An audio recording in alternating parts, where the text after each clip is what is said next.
Hi everybody, Raven Sky 23 here. Just going to do a vlog for you. I was thinking about a couple things. I posted that My Pretty Pony video, and we were going to try to get more footage of them coming into work, but Murphy's Law and reacted, and they were up by the fence, but we were running about 10 minutes late for him to get to work, so we didn't get it today. So maybe tomorrow. Anyway, one thing I wanted to talk about, because it made me think about them because of the ponies. It made me think about when I was growing up, I actually had a pony. And, because I said in my video, in my description, I said that I wasn't a horse person. Well, that's true. But when I was 9 years old, my parents moved out into the country. And, what was the country where we lived? We were like 5 miles out of town. And they had enough acreage around that I finally got my dream, and got a pony. I was 9 years old, and the pony, there was 2 ponies at the farm when we went to go get mine, and they're both Shetland ponies, I think. Yeah, they would be. They're brother and sister, and mine was, so anyway. One was called George, and one was called Flower. And Flower was really cool because she was like brown and white, but she had one glass eye. She had been, I think a stick or something like that when she was running in the woods had gotten and damaged one of her eyes, and she'd had a real glass eye, and you couldn't tell the difference. It looked like her other eye. I always thought that was cool. I never heard of a pony with a glass eye. But her brother George became mine.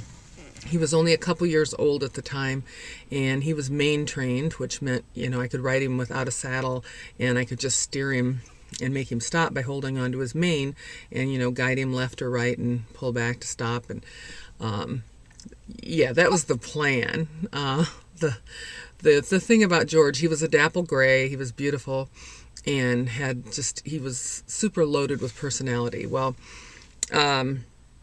we learned very quickly that he'd let me ride him, and I could do all those things, and he would go but he pretty much went where he wanted. He was guided by his stomach, and he pretty much went where the grass was that he wanted to eat. A couple cute stories about him. Hopefully I can get these told before I run out of whatever, tape, video, batteries, whatever. But I used to ride the school bus. It was about a quarter mile down the lane to the road where I would meet the school bus. And he was about halfway down that. Is where he was tethered up, munching on grass. So he would do this thing. The first time he did it, it scared me half to death. I was little. I was probably 10 at the time.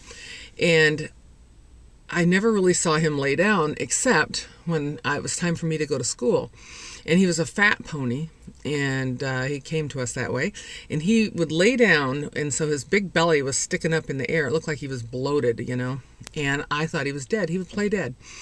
And so I would run over there to the field where he was to check on him and everything, and he'd wait till the last minute. I was about a foot from him, and then he'd lift his head up, and he'd stand up.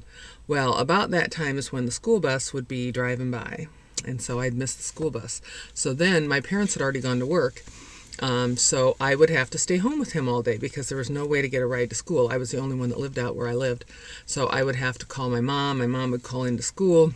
And it happened that once, but he tried it many times. And there was a couple times it did work again, but my parents didn't really approve of that. They told me to just go to work, and if he was dead, he was dead. So that was one thing.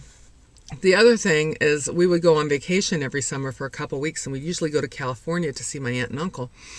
And, of course, there was no one to take care of George. So my grandma, who seemed to me very old at the time, but, gosh, I don't even know how old she would have been. She was probably close to 65, 70. No, she was probably closer to 70. I could do the math, but we don't have enough time for me to do the math.